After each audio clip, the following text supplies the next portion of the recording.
vandag is vir ons 'n groot dag. Ons is 3 pastoorsvrouens. Ons kom van Pretoria af. Ons het nou ons stak hier in die Kaap oopgemaak. En ek dink ons wil met julle praat vandag oor, ons weet vrouens het seer. Ons kan ons make-up aansit, ons kan ons mooi klere aantrek. Maar dit is maar moeilik om getroud te wees, nee. Dit is nie maklik nie. En ek hoop hier's 'n paar ongetroudes wat vandag moet mooi luister, want dit is 'n groot besluit dat ons vir julle wysheid gee.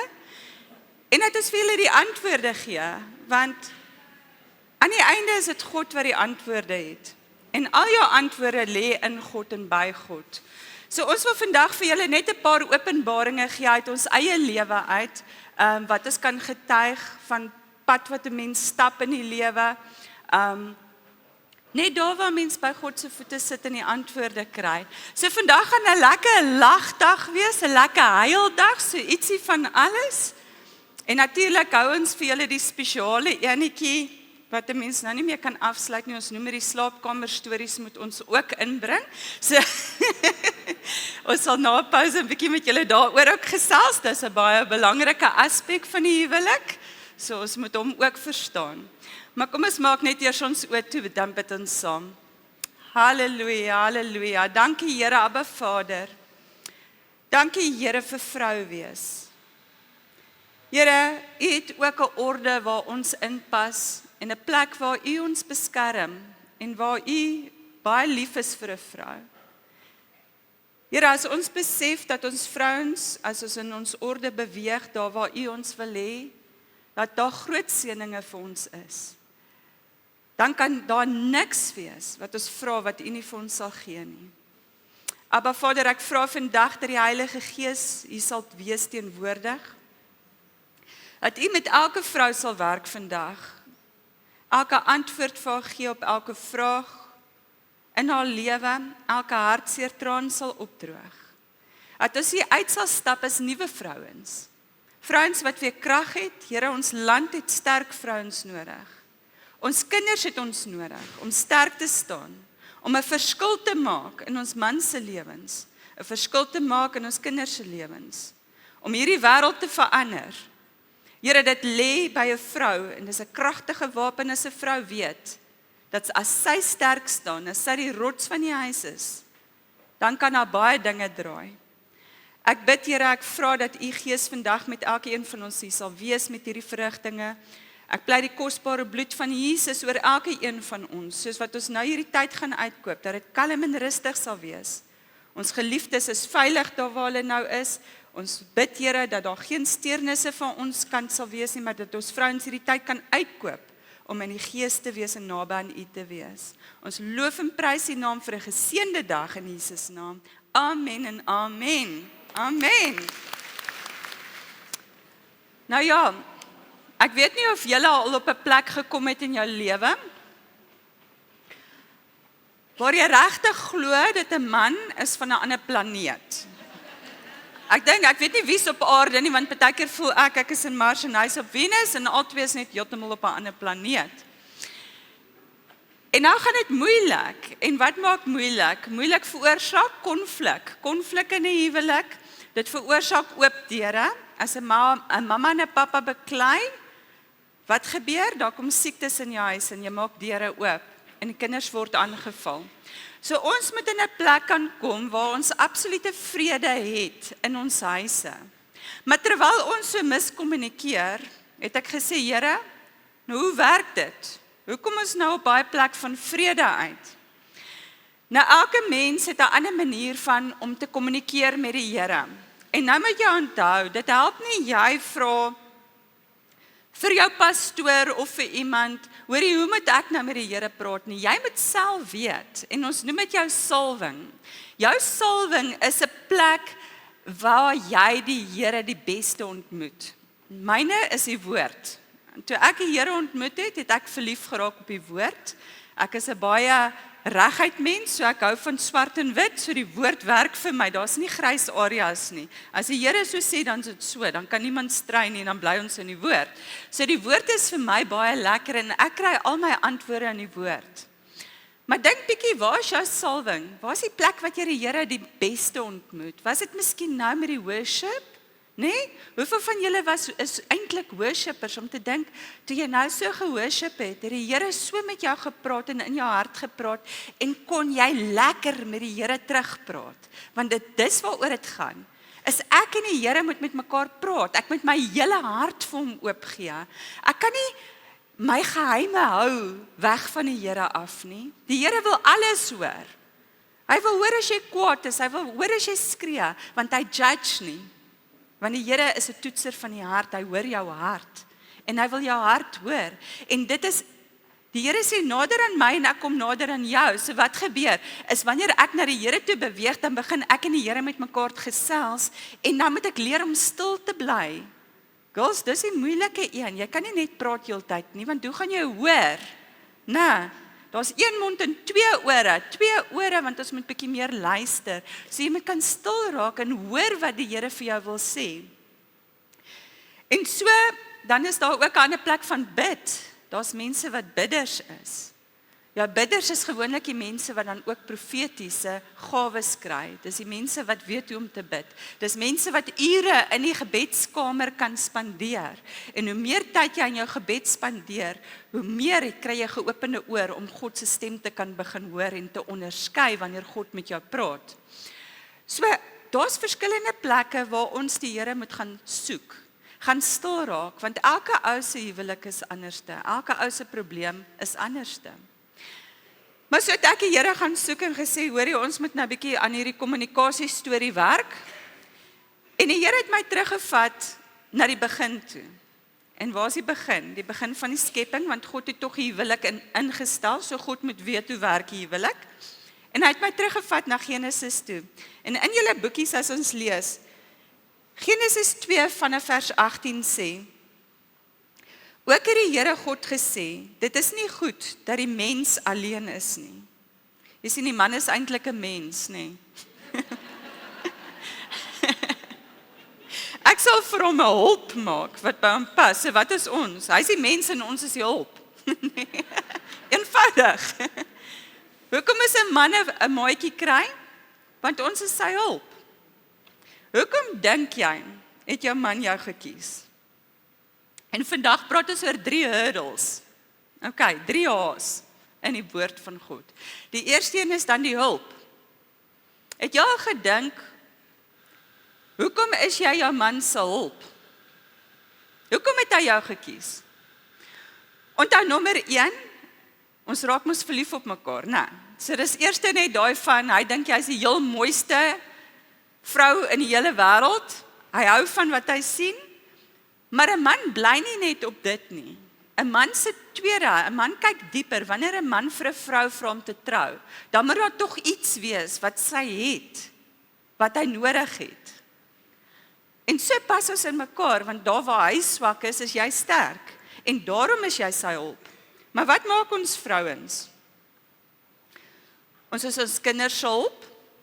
Kyk, as daai seentjie van jou sê spring, dan sê mamma, hoe hoog kan ek vir jou spring? Want 'n mamma is mos maar erg, veral met die seentjies, né? Mammas is erg op hulle seentjies. Maar as jou man jou vra om iets te doen, jy weet man, sag, regtig, kan jy dit nie self doen nie, wat's fout met jou, né? En dan mis ons die hele punt. Want jy is jou man se hulp en is 'n opdrag. Nommer 1, moet jy vandag besef. Dis jou opdrag om jou man se hulp te wees. Daar waar hy jou nodig het, moet jy hom kan sterk maak. Maar jy verstaan nie, want my man, as ek hom probeer help, dan kritiseer hy net heeltyd en hy's nie dankbaar nie. Maar as my vriendin my vra om iets te doen, nê, kyk, dan shine ek, want ek kry komplimente en ek word opgelig en sy is so dankbaar vir my, maar dis nie waaroor dit gaan nie. Ons moet luister wat die Here eers vir ons sê. So om jou man se hulp te wees, is 'n opdrag. So die eerste vraag wat ek jou daar vra is, hoekom dink jy, het jou man jou gekies om te trou? En vrouens wat nie getroud is nie, watter kwaliteite het jy, wat 'n man met jou sal wil oortrou? Want wat ons nou doen, is ons heg waarde aan ons huwelik. Jou man het nie die grootste fout in sy lewe gemaak nie. Hy's lief vir jou. En daar's kwaliteite wat jy het, wat jou waardevol maak. Maar Satan is geneig om dit so vinnig te kom steel. Dan dink jy, ek is useless, ek beteken niks nie, hy hou nie van my nie. Dis net jou attitude, girl. Dis net oor dat jy so moan en sug elke keer as hy jou vra om sy hulp te wees. So as ons nou terug gaan, dan besef ons gaan van nou af ons man se hulp wees. Ons gaan hulle sterk maak. Ons gaan luister. En dit wat hulle vir ons vra om te doen, gaan ons met opgewondenheid doen. Soos wat jy dit vir jou vriendin doen, soos jy dit vir jou seentjie doen, mamma. En ek praat juist met die seentjies, want die mammas en die dogtertjies kan beklei, maar seentjie en 'n mamma, hulle is chommies. Ons kom nou by daai ene. Okay, so. Nou heg ons waarde aan ons huwelik. En ons moet besef dat wanneer jy jou man se hulp is, dan beweeg julle langs mekaar in. Nee? So jy begin beweeg in 'n eenheid. En as jy in 'n eenheid beweeg, dan sal klaar 'n fase van vrede in jou huis. Dink aan God. God het die man en die vrou geskaap en hy het hulle een gemaak. God drie eenheid, God, die Vader, die Seun, die Heilige Gees is 3. Maar nie een is bo die ander een nie. Hulle werk saam. Dis amper soos 'n fietstrap. Die een gaan vorentoe, dan kom die ander een, dan gaan die een vorentoe, dan kom die ander een. So hulle beweeg in eenheid. In 'n huwelik is daar nie kompetisie nie. In God drie eenheid. In 'n eenheid is daar nie kompetisie nie. Daar's nie jaloesie nie. Daar's nie een beter as die ander ene nie. Ons is daar om saam te werk as 'n eenheid. Ons is daar om mekaar te komplementeer. So, ons moet leer om in daai eenheid saam te beweeg. En wat gebeur dan? Die oomblik wat ons saam begin beweeg, dan deel ons dieselfde visie, dieselfde drome. En daar waar 'n man en 'n vrou saam beweeg, dis waar die wonderwerke van God gebeur. Dis waar 'n man en 'n vrou begin saam bid vir dit wat hulle wil hê vir hulle toekoms. Dit waaroor hulle droom saam. En dit is waar die Here kom en die Here kom seën hulle huwelik. So onthou vrou, vandag, jou man het jou gekies, nommer 1, want hy was lief vir jou. Hy kon enige vrou gevra het om jou te trou, maar hy het jou gekies. Hy wil met jou getroud wees. Nommer 2, heg waarde aan die huwelik. Wat het jy wat ander vrouens nie het nie? Wat se kwaliteite? Want om te trou moet daar darm iets anders wees as net verlief wees, nê? Want ons almal raak ouer, dan jy weet moet jy nog steeds werk aan die liefde, maar aan die einde is dit daai kwaliteite. Dis daai iets wat jy het wat die ander vrou nie gehad het nie. En dit moet ons weer terugbring in ons huwelike. Nou kom ons by die tweede ene. Die tweede hurdle is die heerlikheid. Kom ons lees daar in julle boekies, bladsy 1. 1 Korintiërs 11:7 sê, want 'n man moet die hoof nie bedek nie, omdat hy die beeld en die heerlikheid van God is. Maar die vrou is die heerlikheid van die man. Hoor gou, die vrou is die heerlikheid van haar man. Want die man is ook nie ter wille van die vrou geskape nie, maar die vrou ter wille van die man. Nee, so dit is die orde. Ons dien 'n God van orde. So God het eers die man, dis God, dis die man, dis die vrou, dis die orde waarin die Here is. Nou as jy dink aan die woord heerlikheid, die man se heerlikheid is hoe goed God deur daai man skyn. Die man se heerlikheid is hoe goed die vrou deur die man skyn. En dit is die orde wat die Here dit gemaak het. Wat beteken heerlikheid? Heerlikheid is glans, pragt, mooi, skitterend. Nou wil ek hê, vir 1 sekond, moet julle gou-gou vir my julle oë toemaak. En as jy jou oë so toemaak, wil ek hê jy moet vir 1 sekond net vir Jesus sien staan voor jou. En ek wil hê, as jy so kyk en jy ervaar vir Jesus, moet jy sien hoe lief hy vir jou is en hoe besonder jy vir hom is en hoe trots hy op jou is. Vir hom kyk, met wat se oë kyk jy vir Jesus? Dis hy gevoel van opgewondenheid, dit is hy gevoel van ek voel geliefd, ek voel veilig. En dis seker een van die beste plekke vir 'n vrou om te kan weet dat wanneer sy in Jesus se oë kyk Jesus altyd vir haar net met die mooiste liefde, met soveel sagtheid. En net so, girls, is jy veronderstel om jou man so te kan sien.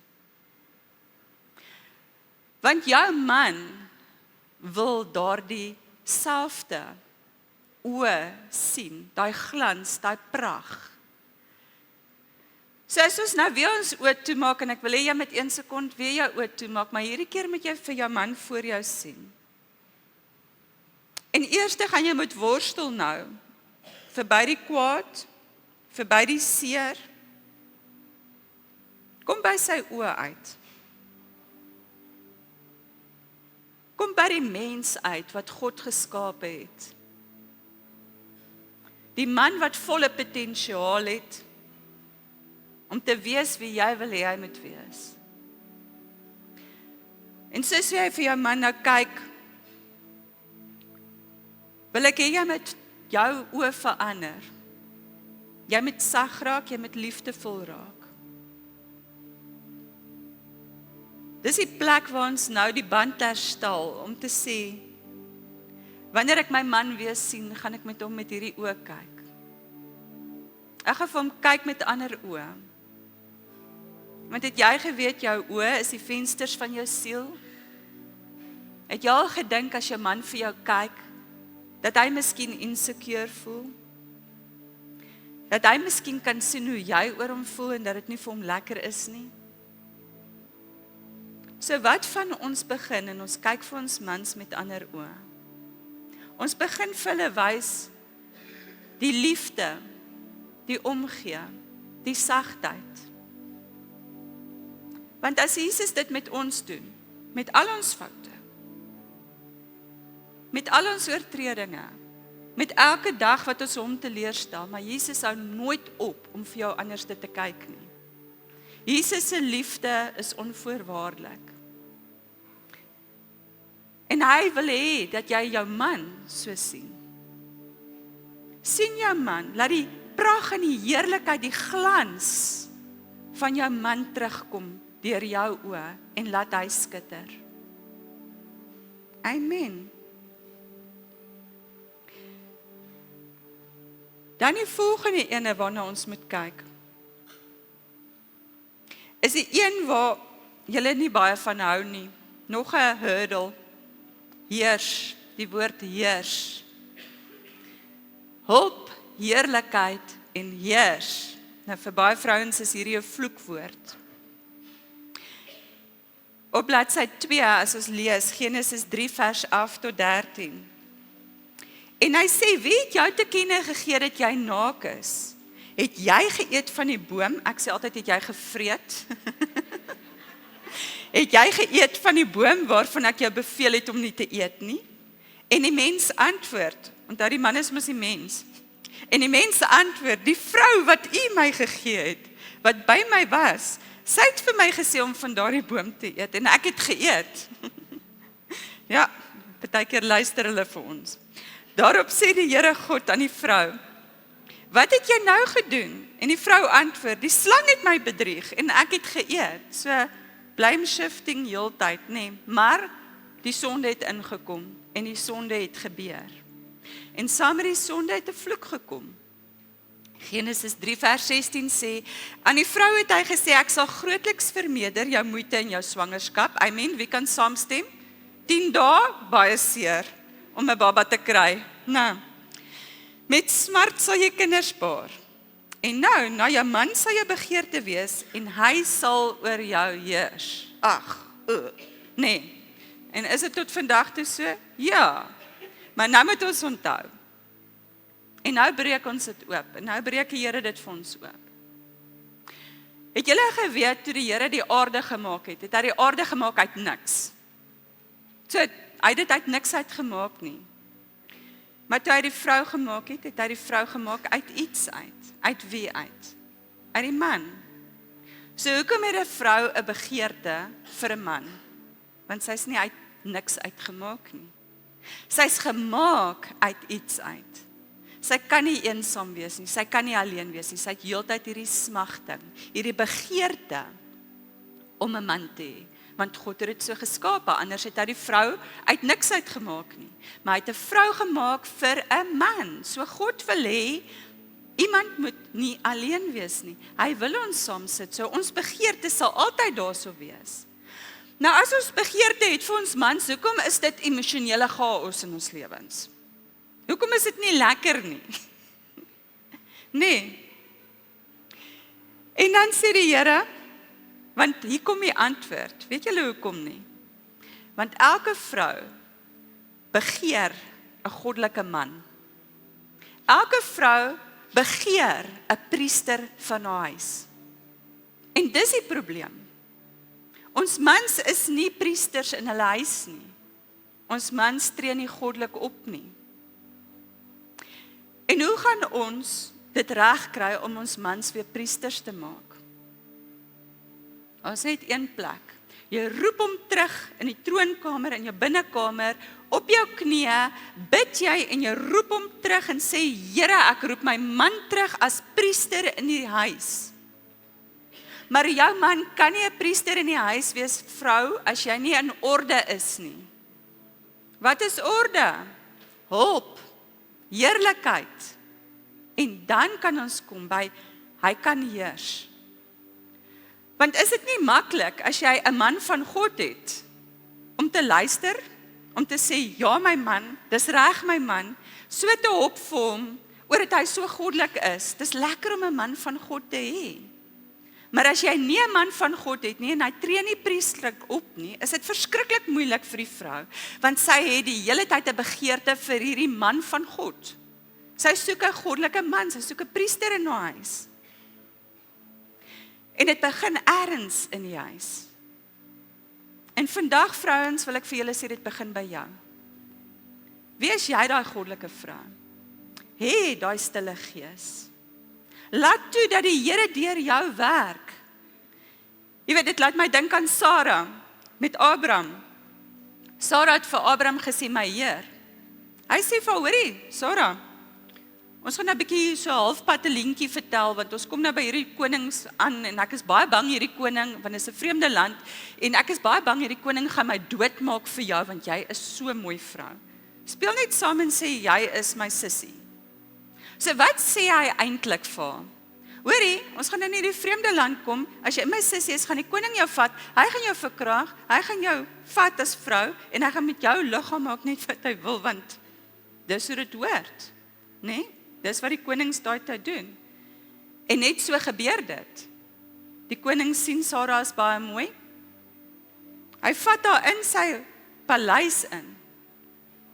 Maar nou moet julle hoor, die Here kom vir die regverdige deur. Die Here se oë en ore is op 'n regverdige se gebed. Jy hoef nooit te vrees nie, jy hoef nooit bekommerd te wees nie, jy hoef nie jou man te babysit nie, jy hoef nie te kla oor wat hy verkeerd doen nie, staan jy reg met God en jy gaan nie glo wat die Here vir jou kan doen nie.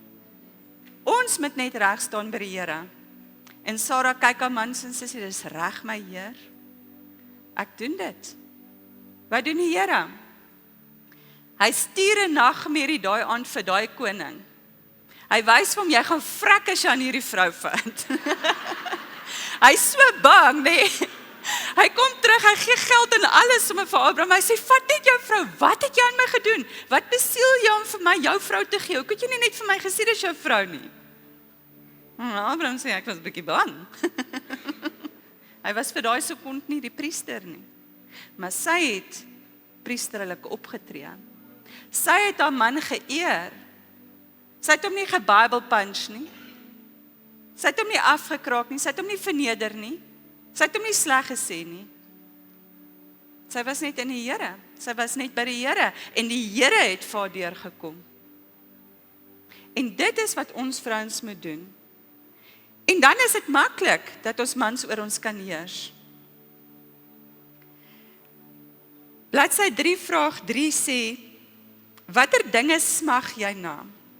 Dinge wat hy doen, wat jy wens hy wil nie doen nie. Of dinge wat hy moet sê, nie moet sê nie. Wat begeer jy van jou man? Vleeslik of emosioneel, wat jy nie tans kry nie? Ongetroudes, watse woorde wil jy eendag hê met jou man vir jou spreek? Wat wil jy hê met jou man wees? So daar's 'n kolom vir negatief en daar's 'n kolom vir positief. Die negatiewe dinge wat jou man doen, waarvan jy nie hou nie, dit gaan jy moet deurbid. Jy gaan vir die Here smeek, Here, ek gaan hom nie hier op my hamer nie. Ek gaan dat hy skyn, die glans en die heerlikheid en die pragt sal op my wees vir my man. Maar ek gaan dit deurbid by U. Ek gaan vrou van God word. Ek gaan in lyn kom en ek weet U sal my man uitsorteer. Dan kyk ons na die volgende ene. Vraag 4. Watter taal moet jy met jou man praat om hom gelukkig te maak? Onthou, elke man, om 'n priester te wees, is daar 'n paar goedjies wat vir hom belangrik is. Is dit eer? Is dit respek? Wat is vir jou man belangrik hoe jy hom moet hanteer? Voor mense, by die huis, met die kinders? Of sukkel dit so bietjie? Want dit is nou nie eintlik eers met ons mans ken nie. Miskien is dit tyd om ons mans te vra. Wat is dit wat jy wil hê, hoe moet ek jou hanteer? Watter dinge hou jy nie van wat ek met jou doen nie? Want 'n man wil graag hê, 'n vrou moet miskien vir hom tyd gee. Miskien is dit vir hom belangrik. Aandag. Nou, wat soek jou man van jou? Om hom te ondersteun, om hom te vertrou, om hom te aanvaar.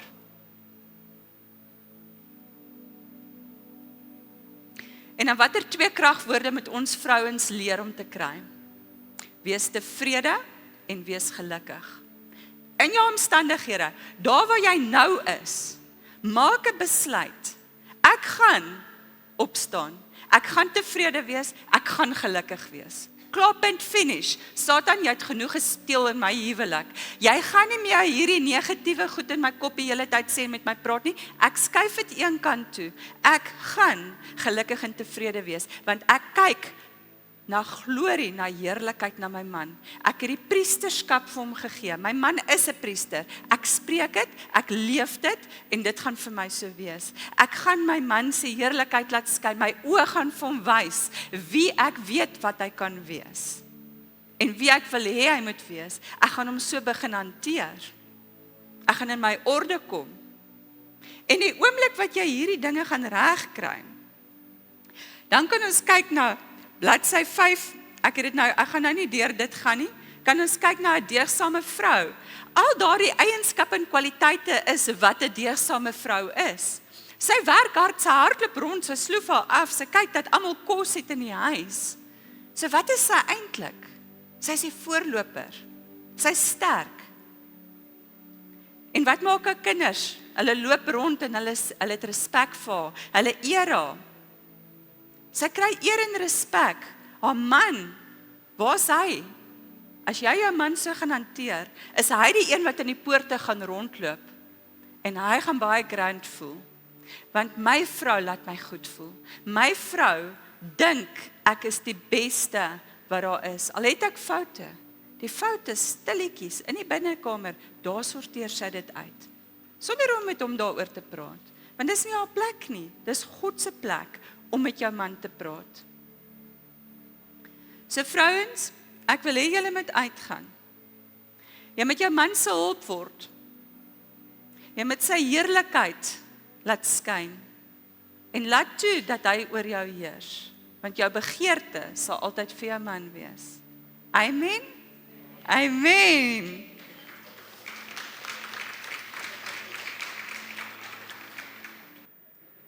Dit is 'n groot voorreg vir my vandag om hier by julle te wees en om met julle te deel die geheimenis om jou man se maat te wees. Klem op maat. Nie ma nie, maat. Okay. Julle van die begin af het God die huwelik geskep om 'n band te wees tussen man en vrou.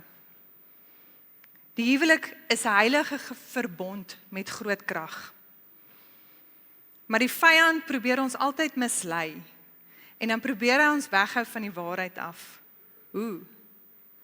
Die nuwe generasie het 'n sê ding wat sê ons gaan nie trou nie. Kom ons bly net saam, want ag dit is soveel werk en as ons skei dan moet jy nou weer so. Dit is leuns van die vyand. En ons moet vandag besef dat die huweliksverbond nog steeds bestaan en ons moet dit nog steeds nakom, omrede dit groot krag is. Nou van die skepping af het God geweet dat ons kan nie alleen wees nie, en dit is hoekom as ons trou, dan kry ons 'n maatjie. Ons kry iemand wat ons onvoorwaardelik liefhet. Ons kry iemand met wie ons hele hart kan deel. Nou as jy gaan lees in die Ou Testament en in die Nuwe Testament, as jy gaan lees in Markus en in Genesis, staan daar in die woord van God. En Jesus antwoord en sê vir hulle, maar van die begin af van die skepping het God hulle man en vrou gemaak. Om hierdie rede sal die man sy vader en moeder verlaat en sy vrou aankleef, en hulle twee sal een vlees word, sodat hulle nie meer twee is nie, maar een vlees. Wat God dan saamgevoeg het, mag geen mens skei nie. So hier is twee goed belangrik in hierdie vers, en die eerste een is, dat jy en jou man een in die vlees word. Dit wil sê, dit is eenheid. Eenheid tussen man en vrou. Nou, pastoor Mientjie het so vinnig daarin geraak, en ek praat vandag met al die mammas wat seentjies het. Ons sê gewoonlik vir die mammas, knip die naaldstring mammas, en los jou seentjie dat hy sy vrou aankleef. Die woord sê, die man sal sy ouerhuis verlaat. So mammas asseblief, die woord sê so, dit is nie ons wat so sê nie, né? Die tweede ding wat hier belangrik is, wat God saamgevoeg het, mag geen mens skei nie. En dit is woord waarop ons kan staan as jou huwelik deur 'n moeilike tyd gaan. Nou soos wat julle weet, as 'n man en 'n vrou trou, vorm daar 'n band, en is 'n band wat niemand mag of kan skei nie. Daar moet altyd eenheid wees tussen man en vrou. In die huwelik is daar 'n ander tipe liefde. 'n Ander tipe liefde as wat jy vir jou ma of 'n kind of jou vriendinne het. Dis 'n liefde wat onbeskryflik moet wees. Dis 'n liefde wat onvoorwaardelik moet wees. Sien, die probleem kom as jy hierdie liefdesband vat en jy staan teenoor mekaar en jy gebruik julle kragte teen mekaar, dan vat jy hierdie huweliksband en jy gebruik dit as 'n toutrek kompetisie. Jy sien, een gaan deur die modder gesleep word en een gaan bly staan, maar hy gaan alleen staan. So vandag is ons hier, nie omdat jou huwelik noodwendig op 'n breekpunt is nie. Ons is hier om elke vrou 'n nuwe uitkyk te gee. Waaroor die huwelik gaan, wat God van ons verwag as vrou, en natuurlik die rol van vrou wees in die huwelik. Nou van die van julle wat nie my agtergrond ken nie, ek het nooit as kind kerk toe gegaan nie. My ouers was nie kerkmense nie, ons was gelowige Christen mense, maar ons het nie kerk toe gegaan nie. Maar ek was bevoorreg genoeg om my hart, toe ek op 'n baie jong ouderdom was, vir die Here te gee. En ek het geweet wie my God is, en al wat ek geweet het was om te bid. Ek het geweet, daar is 'n God, ek moet bid, en my gebede gaan verhoor word. Ongetroudes, as gevolg van gemeenskap buite die huwelik, moes ons vroeg trou. En met die intrapslag natuurlik met kinders begin. En almal was teen dit gewees, want ek was net uit matriek uit gewees. En ek dink vir elke ma sal dit 'n groot skok wees. En in 'n gebroke wêreld het ons hierdie gebroke huwelik in die lewe aangepak. En julle, ek het nagte deur gebid.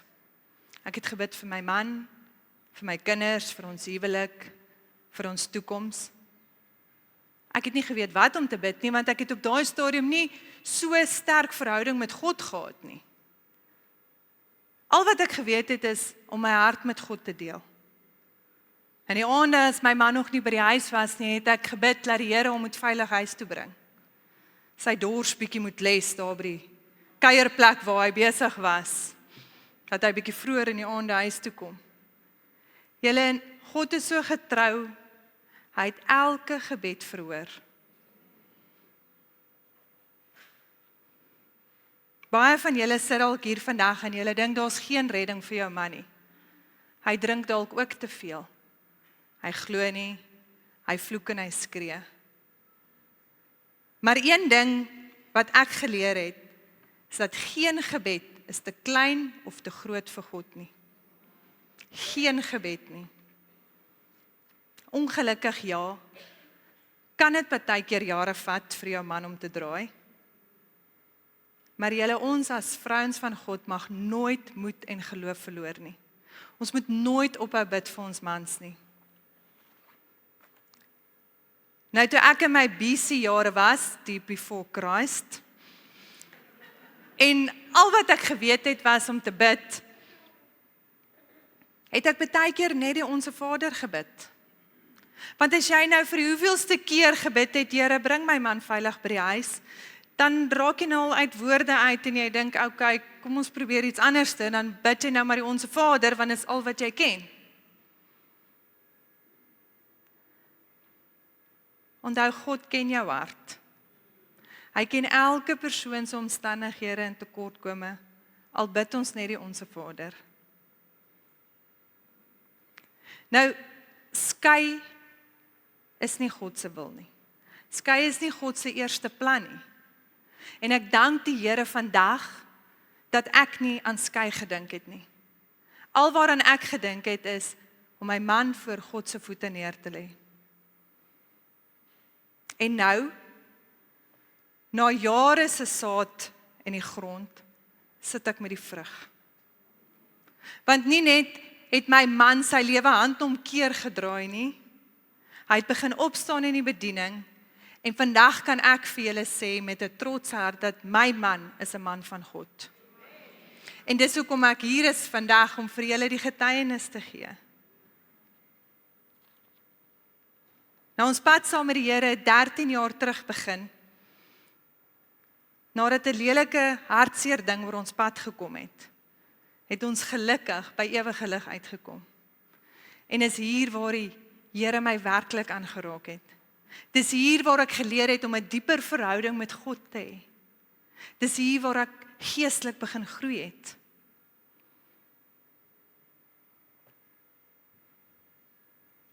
My man se ouers is vroeg geskei. Ek dink hy was 4 jaar oud gewees. My ouers is geskei na 20 jaar se getroude lewe. En toe ons by die Here uitkom, het ek en my man 'n besluit gemaak dat die Here gaan nie verder by ons steel en ons huwelik ook verwoes nie. En ons het 'n besluit gemaak dat maak nie saak wat nie, ons gaan veg vir hierdie huwelik. En ons het so baie geleer deur die jare oor 'n huwelik. Ons het so groot passie begin kry oor huwelike. Ons is hierdie jaar 21 jaar getroud. En ons leer elke dag nog nuwe dinge oor die huwelik. Ons leer elke dag nuwe dinge oor onsself in die huwelik. Gee 'n bietjie, vat 'n bietjie. Hê geduld met mekaar. Wees vriendelik. Sien, ek werk nou nog aan my gesig. My man sal baie vir my sê, is jy okay? Dan sê ek ja. Dan sê my eintlik, ek moet net my gesig laat weet, want hy weet dit nog nie. So, ek werk daaraan. Nou ons beraad baie getroude pare en ons leer hulle hoe om reg te funksioneer in 'n huwelik. Sien, niemand leer ons hoe werk 'n huwelik nie. Ons spring net in en hoop vir die beste. Ons het nie goeie rolmodelle as ouers gehad nie, so waar leer mens?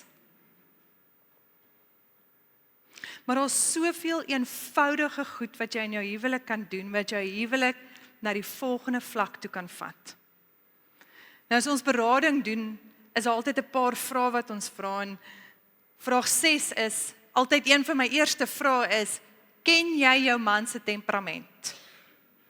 So vir die van julle wat nie julle man se temperamente ken nie, kom na die tyd na my toe, dan verduidelik ek vir julle hoe werk dit. Daar gaan 'n nuwe wêreld oopgaan. Dis so belangrik om jou man se temperament te ken, beter as wat jy jou eie temperament ken. Hoekom? Jy moet weet hoe om jou man te hanteer. Wat maak hom kwaad?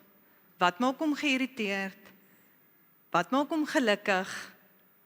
Sien, ons moet daai goed weet. Dit sluit aan by pastoor Mentjie se vraag wat sy gevra het, gee 3 kragwoorde in jou huwelik. So ons moet gaan kyk, watter taal moet ons praat om jou man gelukkig te maak, sodat hy in sy glorie kan leef. Sien, ongelukkig is ons vrouens se probleem, ons monde, en ons weet nie altyd wanneer is die regte tyd om wat te sê nie. Ons praat te vinnig. Jy sien, timing is everything. Jy moet weet as jou man by die huis kom en hy blaf en hy byt. Dit is nie noodwendig jy nie. Jy was nie nou die hele dag saam met hom nie. Jy moet gaan terugstaan en gaan identifiseer, wat is besig om hier te gebeur? Klop sy maandeinde nie, het iets gebeur by die werk. En as jy nie weet nie, dan gaan raak jy stil voor God se voete en jy sê, Here, gee my insig en wysheid. Hoe moet ek hierdie situasie hanteer?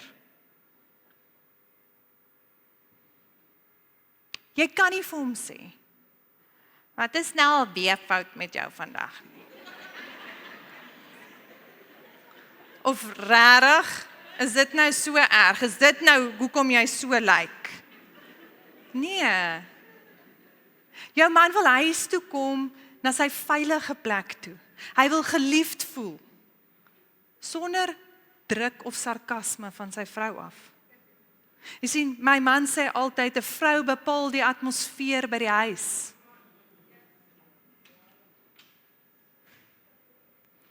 Nou ek sal nooit pastoor Johan Botha se preek vergeet wat hy gepreek het oor die huwelik nie. Hy het gepreek en hy het gesê, as jy jou man soos 'n koning gaan hanteer, sal hy jou soos 'n koning ging hanteer. So wat het hy gesê? Hy sê die manier waarop jy wil hê jou man moet jou hanteer, moet jy hom hanteer. Sien, die probleem is, ons wil nie meer ons man se krone terugsit nie. So hoe verwag jy dat jou man jou kroon moet opsit? Die ekstra myl wat jy stap vir jou man. Daai koppie koffie wat jy vir hom maak sonder dat hy jou vra. Of daai mooi woorde. Jy weet, 'n man se liefdestaal is alles, so jy kan vir hom sê, "Uister, papa, jy is die beste. If any man can, you can." Hy wil dit hoor.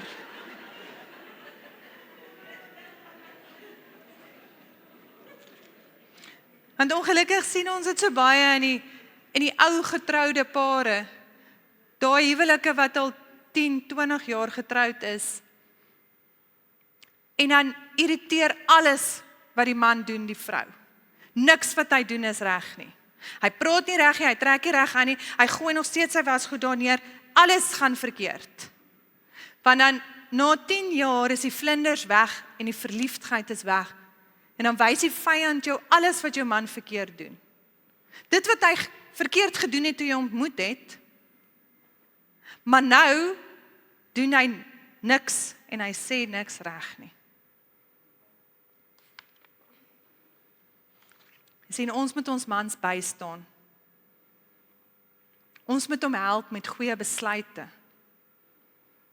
Ons moet sy rol as hoof in die huis ondersteun. Dames, ek weet dis 'n nuwe generasie, maar die broek is nie joune nie. Dit is jou man sinne, so jy moet hom vir hom teruggee. Hy is die hoof van die huis. Jy moet jou huwelik hanteer as die belangrikste ding in jou lewe. Naas jou verhouding met God, is jou huwelik die belangrikste. Dis nie altyd maanskyn en rose nie. Ons almal weet dit. En ons moet hard werk om ons huwelik te beskerm, sodat daar nie oop deure kom nie. So pastoor Mentjie het ook daarvoor gepraat, hoe kry mens oop deure? Die woord sê vir ons, as daar eenheid is, volg die seën. Sodra daar nie eenheid is in die huwelik nie, kan die seën ons nie volg nie. Byvoorbeeld, as jou man 10 messe by die huis het, en hy sê, mamma, kan ek nog 'n mes kry? En jy dink, regtig, het jy gekyk hoeveel messe is daar? Ek kan vir jou 10 goed gee wat ek kan dink wat ons met daai geld kan doen. Maar ja, dis reg my skat, jy kan een kry. Sien wat gebeur hierso? Dit gaan nie oor die mes wat hy gekoop het nie, dit gaan oor, ons sê ja met ons monde, maar in ons hart stem ons nie saam nie. So ons is nie in eenheid nie, en ons breek die seën. Vraag 7 is, watter oop deure is daar in jou huwelik? Jy moet gaan kyk dat daar nie oop deure in jou huwelik is nie. Nou, 'n baie belangrike aspek, wat my huwelik na die volgende vlak toe gevat het is, en dit is 'n opsomming van, jy en jou man moet besties wees. Vraag 8 is, wat moet jy doen, sodat jy en jou man besties moet wees? Want tog, was julle op 'n punt, moes julle vriende gewees het, anders sou jy nooit getrou het nie. Jy sien, ons moet daar bly. Jy en jou man moet een wees. Julle moet goed saam doen. Julle moet saam lag. En julle moet die lewe saam geniet. Dit is nie nodig om bitter deur die lewe te gaan nie. Jy moet onthou dat jou man is jou lewensmaat. Die dag as jou kinders hulle eie pad vat, is dit net jy en hy oor. Jy sien, en hier is gewoonlik waar die probleme inkom. Want dan besef jy vir die eerste keer in 18 jaar, dat jy verby jou man geleef het. Want as jy nie netbal of rugby toe moes jaag nie, moes jy 20 kilometer ver ry vir ekstra klasse. En dan waar pas jou man in? Hy moet homself besig hou. En dan begin hy hom besig hou met by die werk, of by vriende. En as jy weer kyk, dan is jou man heeldag besig, ja, maar alleen, sonder jou. Hoekom? Want julle bly saam, julle eet saam, hopelik slaap julle saam, julle gaan saam kerk toe, maar daar's geen band tussen julle nie. Daar's geen eenheid nie. En dan val die pap op die grond. Vraag 9, dink bietjie, hoe gaan jy die eenheid in jou huwelik herstel? Jy gaan moet leer om jou man bo jou kinders te sit. Mamas, ek weet dit is moeilik, maar hulle sal okay wees. Jou man moet bo jou ma of jou vriendinne wees. Jy moet terugkom op 'n plek waar jou man so mal is oor jou, dat hy by jou wil wees, en nie by sy vriende wil wees nie. So ons moet leer om bietjie van te wees weer.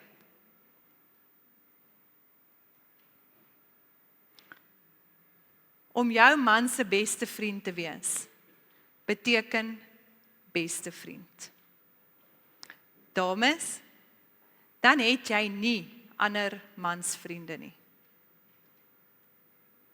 Jy praat met jou eie man, jy drink koffie saam met jou eie man, en jy bel jou eie man. As jy 'n ander man bel meer as wat jy jou man bel, mevrou, daar is 'n probleem. Al is dit 'n emosionele verhouding, dit is 'n probleem. As jy langer by die werk wil bly, want dit is vir jou lekkerder by die werk as wat dit by die huis is, mevrou, daar is 'n probleem. Die Bybel sê nie, hê mekaar lief, maar kuier en praat saam met ander mans nie. Nee. Jy sien, jou man moet jou alles wees. Hy moet die een wees, nou wie jy hardloop as jy frustrasie het. Hy moet die een wees as daar 'n probleem is, om te sê, my man, dit is wat gebeur het, wat kan ons doen? Kom ons kry 'n oplossing. Nie jou baas of jou buurman nie. Dis soos wat pastoor Mentjie gesê het. Jy is jou man se heerlikheid. So hoe skyn jy vir jou huwelik? Want net soos wat jy jou man vertrou, so vertrou jou man jou ook. En jy moet 100% loyaal wees teenoor jou man, teenoor julle huwelik. Nou dames, hierdie is ons ook swak in. Jy mag nie jou man gaan sleg sê by jou ma of by jou maatjies nie. Hoekom? Oop deur. Nou sê jy vir mamma alles wat jou man verkeerd gedoen het, en jy gaan terug huis toe en julle maak vrede en die liefde gaan aan, maar dan's mamma nog kwaad. Want hoe durf hierdie skoonseun so met my kind praat? En sy gaan begin inmeng, en sy gaan alles in haar vermoë doen, om julle uit mekaar uit te kry, om jou te beskerm. Dis 'n oop deur. As jy jou man gaan sleg sê by jou vriendinne, en daar's dalk een vriendin wat terugstaan en dink, sjoe, maar dis darem maar 'n mooi mannetjie daai, sy weet nie wat sy het nie. Rarig, want jy gee oop deur, die vyand werk so. En voor jou oë uitvee, dan begin daai vriendin van jou oogies maak vir jou man, en dan verstaan jy nie wat het nou gebeur nie. Ons mag raad vra vir ons vriendinne, ja, ons mag. Goddelike vriendinne mag ons raad vra om saam met ons te bid as jy deur moeilike omstandighede gaan. Maar jy mag hom nie sleg sê nie. As jou man so sleg is soos wat jy dink hy is, gaan gee hom vir God. Laat die Here hom dan nou uitsorteer. 'n Huwelik is soos om in 'n span te wees. Dis julle twee teen die probleem. Nie julle teen mekaar as gevolg van die probleem nie. Jy sien, ons moet saamwerk. Ons moet leer om geduldig te wees met ons mans. As ek net een ding by julle kan los vandag, die huwelik is 'n never-ending proses. Dit kan nie van begin tot einde maanskyn en rose wees nie. Ons gaan nooit ophou werk om ons huwelik beter te maak nie. So mevrou, as jy vandag opgestaan het en jy dink, jy is mevrou Suid-Afrika se beste vrou van die jaar, gaan raak stil voor God en vra God om jou te wys, waaraan kan jy werk om nog beter te wees. Maak 'n kop skuif oor wie jy wil wees. Jy is God se vrou en ook jy is jou man se vrou. Spreuke 31. Die woord sê die vrou is meer kosbaar as edelgesteente. Die Here het ons so baie lief. Hoeveel te meer moet ons nie sy liefde uitleef nie. Amen. Amen. Ons is baie excited om by julle te wees.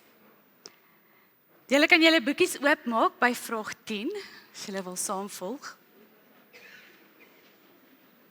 Okay, is julle almal gemaklik?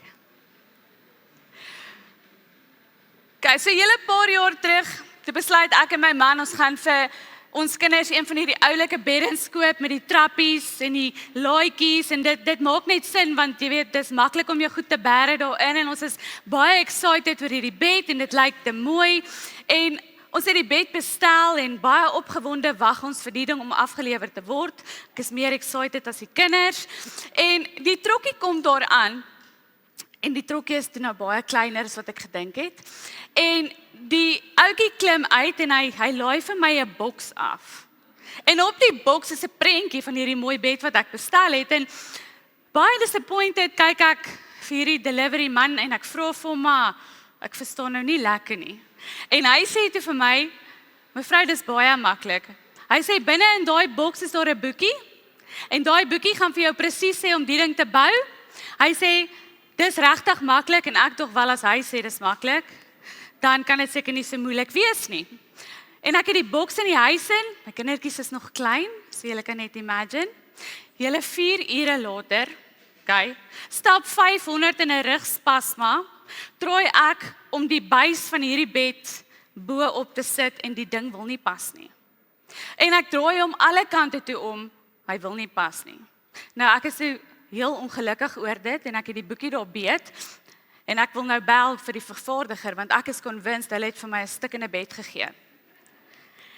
So terwyl ek soek vir die nommer, sommer top 3 vrae staan daar as jy nou probleme het met die bou hiervan.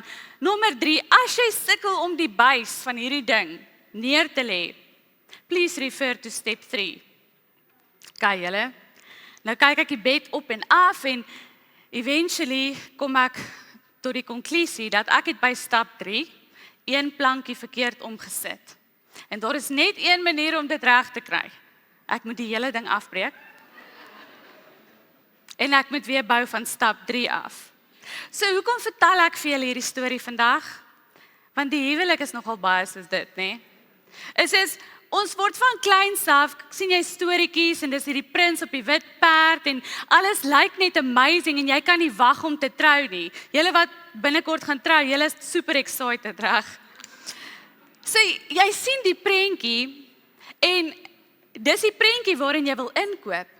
Maar dan as jy in dit is, dan kom jy agter, dis nie heeltemal soos dit gelyk het nie. Nou julle, wie van julle dink daaroor toe jy klein was? Het gestaan met jou rokkie en jou rokkie geswaai en gesê, ek kan nie wag om eendag te trou en agter man skoon te maak nie. Nee? Dis is, ek kan regtig nie wag om eendag groot te word en dit gaan alles vir iemand anders nie. Of wie van julle het gesê, ek kan nie wag om eendag 'n baba te groei nie. Ek weet, wat is nou lekkerder as om vir 9 maande lank vet en moeg en warm en niemand van ons dink so nie. Al wat ons sien is die eindproduk. Jy sien ons vrouens is emosioneel. So baie keer is dit daai ding van ons koop in die prentjie in, maar ons besef nie daar's 'n bouproses in die middel nie. Nou julle moet verstaan dat die enigste persoon wat 'n produk perfek kan bou en regkry is die ontwerper daarvan. Stem julle saam? So God is die ontwerper van die huwelik. En as jy sit vandag en jy is getroud, dan is daar een iets wat jy moet verstaan. En dit is dat as jy in die Here 'n huwelik bou, dan is die kanse perfek vir jou om dit te maak. Dit maak vir my sin dat in die wêreld dat dit moeilik is vir 'n huwelik om dit te maak, maar as dit kom by die Here, dan moet dit werk. Want God het nie die huwelik ingestel en dit buite gesit en verwag die beste een moet wen nie, nê? Soos julle party van julle se debietholders. Hy het dit nie 'n toetsprojek gemaak nie. Hy het dit ingestel om te werk. God het nie 'n fout gemaak toe hy jou huwelik ingestel het nie. Nou wie het my sê, maar jy verstaan nie. Jy ken nie my man nie. My man dien nie die Here nie en my man is moeilik en hy gaan beslis nie werk aan die huwelik nie. Dan wil ek nou vir jou vandag sê, mevrou, jou huwelik is 'n verbond nie tussen 2 nie. Dis 'n verbond tussen 3. Jou huwelik is 'n verbond tussen jou en God, tussen jou man en God en tussen julle. En nog gaan baie keer in jou huwelik wees wat jy alleen moet bou. die tye wat jy moet bou in gehoorsaamheid aan die Here. Daar gaan baie kere wees wat jy moet bou terwyl jou man afbreek. Kan julle nou verstaan hoekom die woord van God sê dat God moet ons eerste liefde wees? Want daar's baie tye wat jy nie so lief is vir hulle soos wat jy moet wees nie, reg? Want hulle is feilbaar, maar God is nie. So baie tye in ons huwelik, dan bou ons aan hierdie huwelik en dis moeilik, maar ons bou dit uit gehoorsaamheid, want jy moet verstaan dat daar's 'n wapen in gehoorsaamheid. Wanneer jy aan jou huwelik werk en jy doen dit vir God, dan is daar die hand van God wat geaktiveer word oor jou huwelik. Dan kan die Here met jou man werk. Nou ek lees vir julle Prediker 4 vanaf vers 9, dit sê: 2 is beter as 1, want hulle het 'n goeie beloning vir hulle moeitevolle arbeid. Want as hulle val, kan die een sy maat optel, maar weet die een wat val sonder dat daar 'n tweede is om hom op te tel. Verder, as 2 bymekaar lê, kry hulle warm, maar hoe kan een alleenig warm word? En as iemand die een aanval, kan albei hom teestand bied, en 'n 3-dubbele lyn word nie gou verbreek nie. Jy sien, die derde komponent van 'n suksesvolle huwelik is altyd die Here. En dis in daardie tye wat jy bou, en jy bou uit gehoorsaamheid aan die Here, wat die huwelik sterker word. Want ons bou dit op God se manier, en dan begin jou man verander. Jy sien, jy hou aan om die Here te dien, en jy hou aan om die Here te soek vir jou huwelik, tot die Here jou man regruk of wegruk, verstaan julle? So jy sit die tyd uit, want jy bou dit nie vir 'n mens nie. Het julle geweet, dat volgens Stats SA, is die gemiddelde ouderdom wat mense skei in Suid-Afrika tussen 35 en 45. Dis nie midlife crisis nie, julle. Want dis gewoonlik en dis meerderheid die vrouens wat aansoek doen vir dit. En dit maak vir my sin, want julle sien ons vrouens het iets wat ons baie goed doen en dit is lysies hou. Jy sien, ons hou lysies. Arme ou baas het in 1953 die anniversary gemis om te gaan visvang. Hy hoor dit nog steeds elke jaar. Hy vang lankal nie meer vis nie, maar hy boet nog steeds. Ons vergewe, want dis die Christen ding om te doen, maar ons vergeet nie. So ons hou daai lysies van elke ding wat ons man verkeerd doen. Jy sien daar die lysie van resentments. Dis daar die lysies van die plekke waar jy voel, jy is onregverdig behandel. En dan wanneer jy fight of jy kom nie lekker oor die weg nie, dan ruk jy daai lysies uit en rol hom so af.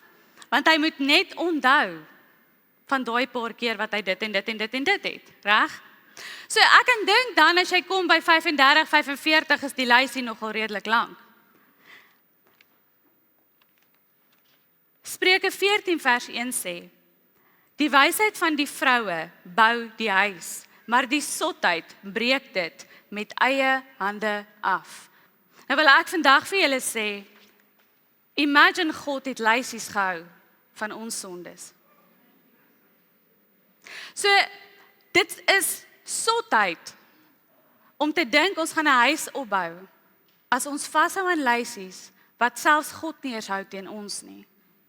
Nou wil ek jou vra, kyk in jou boekie vraag 10. Waar is jy besig om jou huis af te breek? Wat is daardie goed wat die hele tyd in jou fights opkom?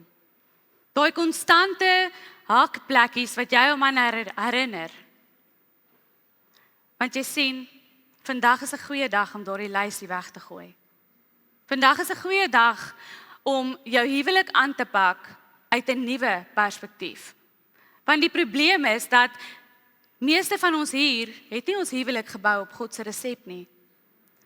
En oordat ons dit nie doen nie, het ons ook 'n nuwe begin nodig. In die boekie vraag 10 by die ongetroudes vra daar, is daar enige wrokke of resentments wat jy nog koester teenoor jou pa of gewese mansvriende wat jy gaan moet laat gaan sodat jy 'n gesonde huwelik kan hê? Nou party van julle moet hierdie hoor. Dis nie jou man se werk om jou pa se wonde gesond te maak nie. Dis ook nie jou man se werk om die leemtes wat jou eerste liefde jou gelaat het vol te maak nie.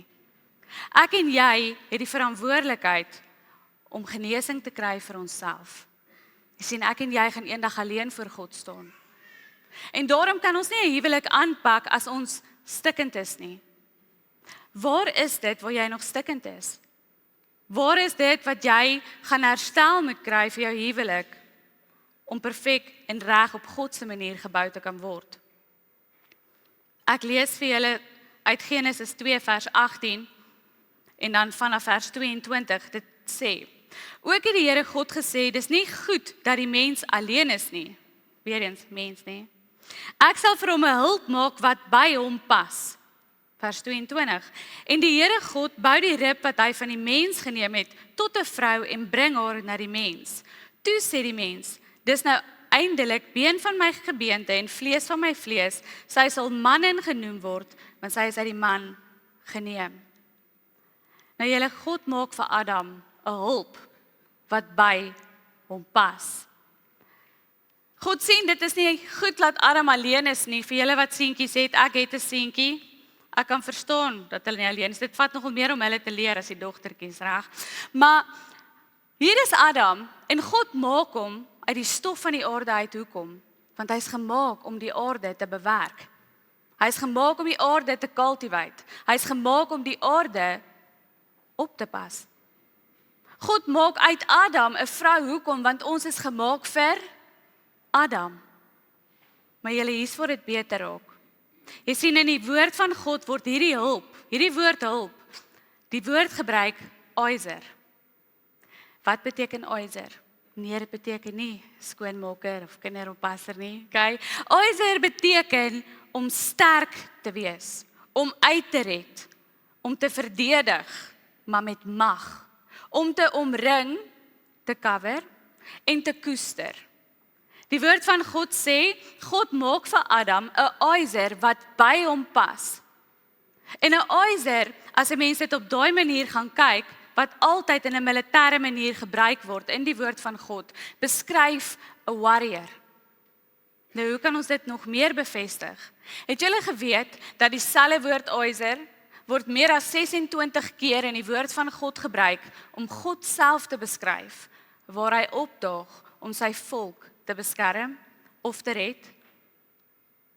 Dit sit hulp in 'n heeltemal 'n ander lig. Want wat is 'n aizer?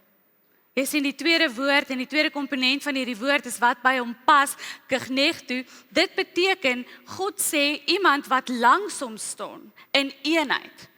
Hulle is een. So dit is iemand wat 'n protector is, iemand wat kan koester, iemand wat kan bewaak, maar langs Adam. Julle moet verstaan dat Adam en Eva het nie 'n verskillende waarde gehad by God nie. Ek en jy as vrou se waarde is nie minder as ons man se voor God nie. Ons waarde is presies dieselfde. Wat verskil is ons rol. Jy het 'n rol en jou man het 'n rol. En jou rol as vrou is net so belangrik. Jy sien, hier is Adam en hy's besig om die aarde te bewerk en hy's besig om die aarde te cultivate. En God sien, Adam het iemand nodig wat daar is wat dieselfde doen vir hom. Wat hom kan toemaak en hom kan beskerm, want God is gees. Hoe is jy vir jou man 'n aizer? Hoe beskerm jy hom? Hoe bou jy hom op? Hoe is dit waar jy jou man beter maak as wat hy op sy eie kan wees? Agter elke suksesvolle man is daar regtig 'n goddelike vrou. Want jy sien, ons het die vermoë gekry as vrouens om ons mans op te bou tot meer as wat hulle ooit op hulle eie kan wees. Dis dieselfde wat ons doen met ons kinders, maar ons doen nie dit met ons mans nie. Jy sien, dit is maklik om in ons kinders dit te investeer en vir hulle te verduidelik hoe oulik is hulle en hoe slim is hulle en ons sit al daai moeite in, maar as ek die woord van God reg verstaan, is dit 'n verantwoordelikheid wat die Here ons gegee het om ons mans te ondersteun, beter te maak, te beskerm. En dit bring by mekaar waaroor ons vandag gepraat het, om jou man te bedek, sy sondes, om jou man op te bou met jou woorde, Julle kan oopmaak by vraag 13.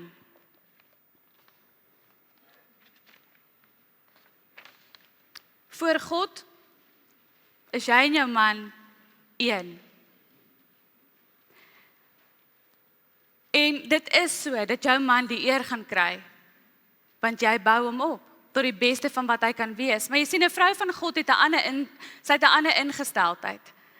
'n Vrou van God se ingesteldheid is om ons beloning te kry op die regte plek. Ons kry ons beloning by God. Wanneer jy in jou rol instap as 'n aiser, en jy is in jou rol om jou man op te tel en te ondersteun en op te bou, dan is daar iets anders wat gebeur met jou verhouding met God. Jy sien, wanneer ons op daai plek is, dan begin ons sien hoe God vir ons intree. Want hoekom? Hy is ons aiser. God is die een wat ons beskerm.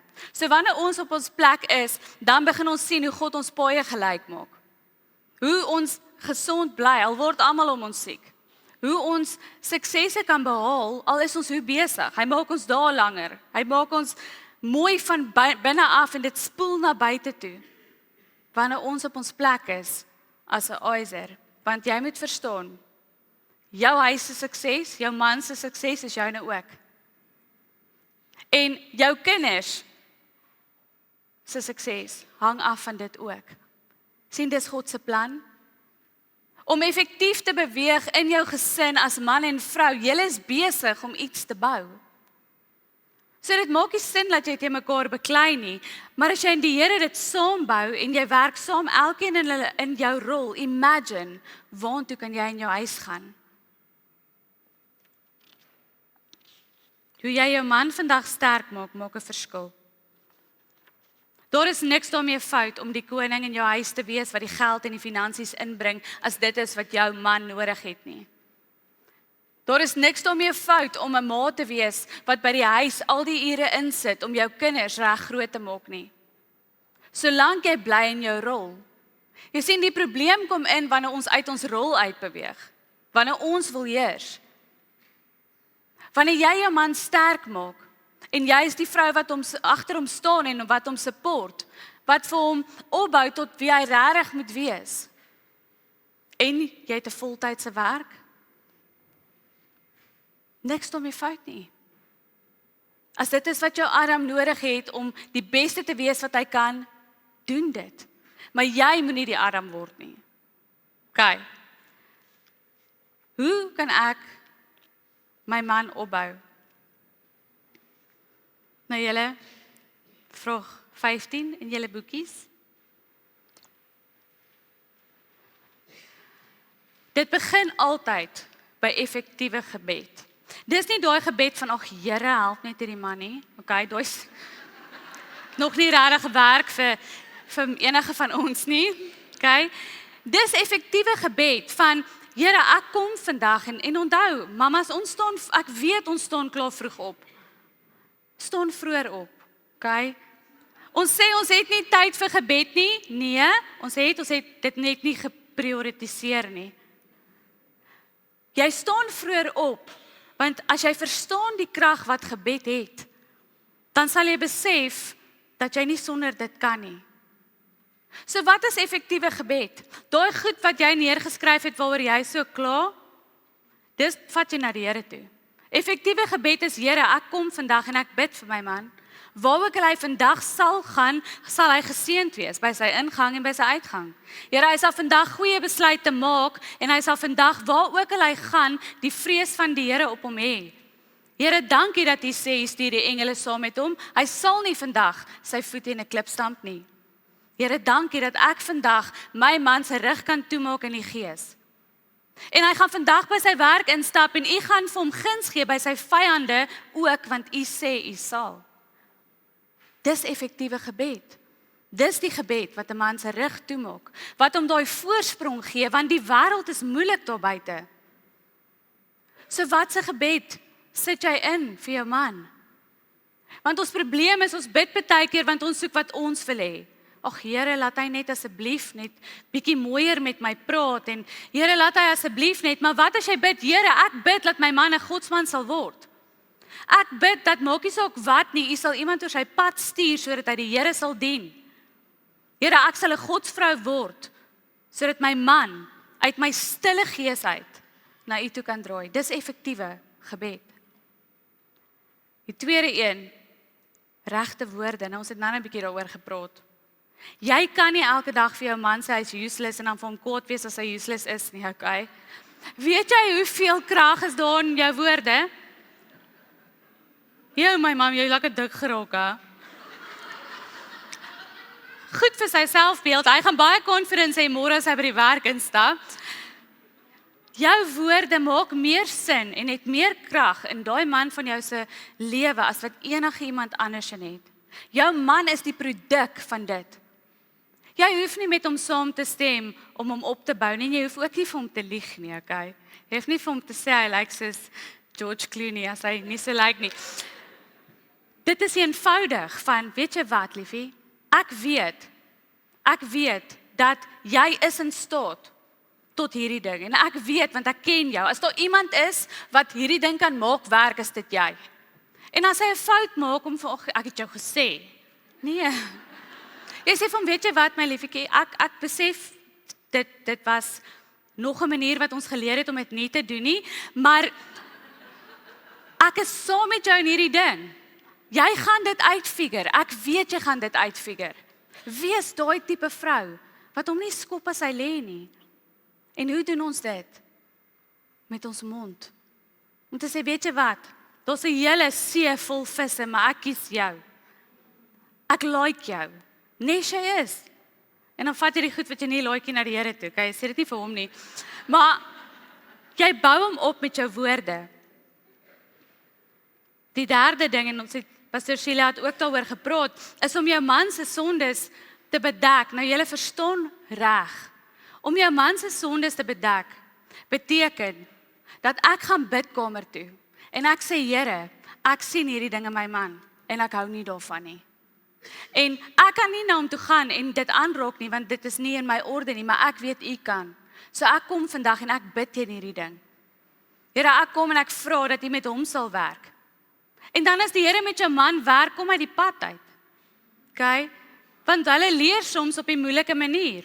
Jy moet in die season saam met hom sit, maar aan die einde daarvan kry jy die vrug daarvoor. So, ons moet net kom op 'n plek wat ons ophou kla. En ons moet kom op 'n plek wat ons fight na die Here toe vat. Want ek weet nie van julle nie, maar die Here is die enigste een wat regtig iemand kan draai. So, dis dalk tyd dat ons besef dat dis nie ons werk nie. Trek uit jou Superman onderbroekie. Dis nie jou werk om jou man te red nie, dis jou werk om vir hom in te tree. En dan hierso is 'n ernstige ene, julle. Is jou man trots op jou? Hoe jy lyk en hoe jy oorkom? So party van julle sit en kyk binnelanders met 'n sweetpak en 'n bollaatjie sonder make-up en dan sê pappa, "Ag, jy's so mooi, hy lieg." Okay. Jy gaan nie mooi lyk in 'n bolla en 'n sweetpak sonder make-up en binnelanders kyk nie, okay? Mans is visueel. God het hulle so gemaak. Hy hoop dalk as hy dit spreek, gaan jy begin moeite doen, okay?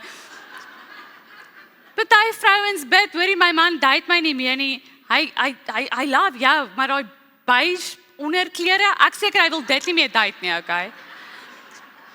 Girls, hoekom is dit dat soveel van ons trots verloor? God het ons mooi gemaak. Ons is een van die mooiste dinge wat die Here gemaak het op hierdie aarde. Jou man wil trots wees op jou. Jy moet die tipe huwelik hê wat pappa nie kan wag om by die huis te kom nie, okay? En as jy klein kindertjies het, jy pappa moet weet wat onder die klere aan is, okay? En as jy nie kinders het nie, dan pappa moet elke dag 'n ander verrassingkie kry. Hy moenie kan wag nie. En as jy sê, "Joh, maar, jou mooi onderklere is duur, julle Peps onderklere is baie cheap, baie mooi." Jy kan dit maak werk en as jy nie dit kan bekostig nie, hikkel vir jou iets, okay? Die kop. Ek kan jou beloof dit gaan nog meer interessant wees as daai vlees. Ja, party van julle het, ek kan hoor. Nou ek sluit af met dit. Voor ek vir pastoor Mentjie gaan oproep wat bietjie meer op die afdeling gaan praat, maar girls, Dis tyd dat ons weer trots vat in onsself. Hou op jou hele mood en alles wat jy is bepaal op 'n skaal en 'n spieël. Jou man het met jou getrou vir 'n rede. Jou man is mal oor jou.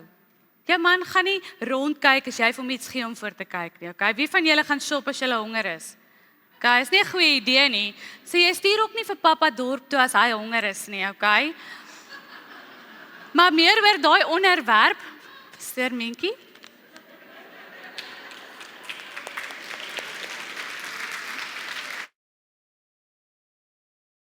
Okay, so hulle sê die laaste is die lekkerste, nê? Slaapkamerstories. Girls. Ek lees vir julle.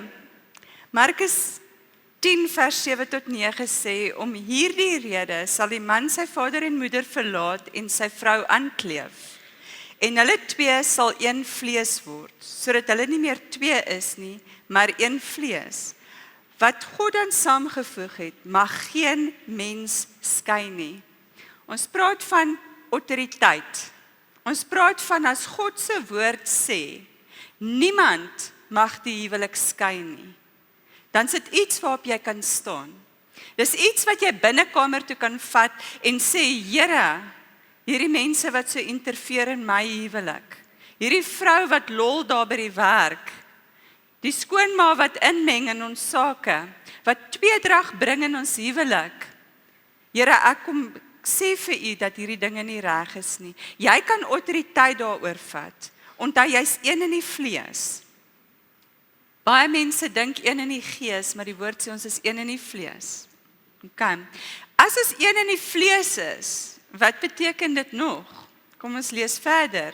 1 Korintiërs 7 vers 2 tot 5 sê, maar vanweë die hoerery, moet elke man sy eie vrou hê en elke vrou haar eie man. Die man moet aan die vrou die verskillende welwillendheid bewys. En net so ook die vrou aan die man. Die vrou het nie mag oor haar eie liggaam nie, maar die man. En net so ook het die man nie mag oor sy eie liggaam nie, maar die vrou. Onttrek julle nie aan mekaar nie, behalwe met wederwysige ooreenstemming vir 'n tyd lank om julle aan vas en gebed te kan wy. Ek kan nie sien dat 'n paar van julle al 2 jaar lank vas nie, nê? So, maak net seker. En kom weer by mekaar, sodat die Satan julle nie in versoeking bring deur julle gebrek aan selfbeheersing nie. Okay, so wat gebeur? Vrou, as jy jouself onttrek van jou man in die slaapkamer, is dit eers 'n opdrag wat God jou beveel om te doen, wat jy nie in gehoorsaam is nie. Die Here sê, die vrou en die man se liggaam is vir mekaar bedoel. Okay, so dit is ook nie vir jouself bedoel, vir jou eie plesier nie, dit is vir jou man se plesier. Want deesdae is dit 'n nuwe norm. Almal gaan help hulle self in hoekies en hulle kom net nooit by mekaar uit nie. En die Here sê, al wat gaan gebeur is, Satan gaan inkom en daai vrou by die werk, wat jou man sien en dink hy is baie oulik, sy gaan maar net inbeweeg. En dan is dit gebeur, dan kom sien jy nou die beraders by die kerk en jy is baie ongelukkig vir jou man, maar dan sê jou man, maar ek het 2 jaar lank seks met my eie vrou gehad, want sy stel nie meer belang nie. So wat moet hy doen? Dis nie regverdig nie. Okay. 1 Tessalonisense 4 vers 3 tot 5 sê, want dit is die wil van God, julle heiligmaking, dat julle moet onthou van die hoerery, dat elkeen van julle weet om sy eie vrou te verkry in heiligheid en eer, nie in hartstogtelike begeerlikhede, soos wat die heidene wat God nie ken nie. Waar kom ons groot probleem in met seks? 'n gees van welis. Wat is 'n gees van welis? 'n gees van welis is 'n dier. 'n hond kom op bitte, hy raak lus en hy doen dit. Daar's geen liefde nie, daar's geen gevoel nie, dis net 'n aksie. Wat gebeur deesdae met pornografie, waaraan die jong mense blootgestel word? Hulle kry 'n wanpersepsie van waaroor dit gaan. Seks is 'n celebration of love. Dis wanneer dit so goed gaan in 'n huwelik. Dis waar jy so lief is vir jou man en hy so lief is vir jou. Dat jy mekaar wil vashou, jy wil mekaar soen, jy wil mekaar opdruk, so lief is jy vir mekaar. Maar wat doen die wêreld? Dit maak dit 'n wang bang thank you ma'am storie. En ongelukkig sit ons vrouens met mans wat pornografie kyk, en maar deesdae vrouens ook wat pornografie kyk, en dit maak dat dit wat jy in die bed veronderstel is om te hê, is nie meer op dieselfde manier nie. Dit word op die verkeerde manier beleef, dit word op die verkeerde manier geniet. Daar's 3 probleme wat ons kry van iemand, 'n vrou wat koud is in die bed. Die eerste een is molestasie. Molestasie bly 'n baie groot saak in Suid-Afrika vir vrouens. Nommer 2, haar ouers wat haar so afgesit het, hulle het haar so bang gepraat en hulle het so gesê dit is so gross dat die vrou dink dit is heeltemal verkeerd. En dan nommer 3 is die daad van pornografie van die gees van welis. Nou moet julle verstaan dat as jy gemolesteer is as vrou, dan staan sekere triggers wat jy vashou in jou gedagtes. So jou man moet net nie van agteraf kom en jou ewe skielik soen nie in jou nek nie, want dan sit so, dan beleef jy weer daai hele donker storie van die molestasie waardeur jy deur is en dit maak jou koud en dit sit jou af. Nou Ewige Lig staan bekend as 'n kerk wat baie sterk is op berading en bevryding. Ons glo daaraan dat jy mense moet losmaak. Jy moet kom vir 'n beradingssessie, jy moet kom vir bevryding. Dis oor dat die vrouens hierdie goeters onder die mat instoot, want jou ma, jou familie het alles onder die mat ingestoot en toegemaak en het aanbeweeg. Jy het nooit gedeel daarmee nie. So vrouens, wanneer jy deur daai molestasies gaan en dit is nog steeds in jou gedagtes, kom vir 'n beradingssessie, kom sorteer dit uit, laat die Here ons genees, want dit is waarvoor Jesus gekom het. Jesus het gesê, ek het gekom sodat daar herstel kan kom, sodat daar genesing kan kom. So ons moet daai goed uitsorteer. Okay.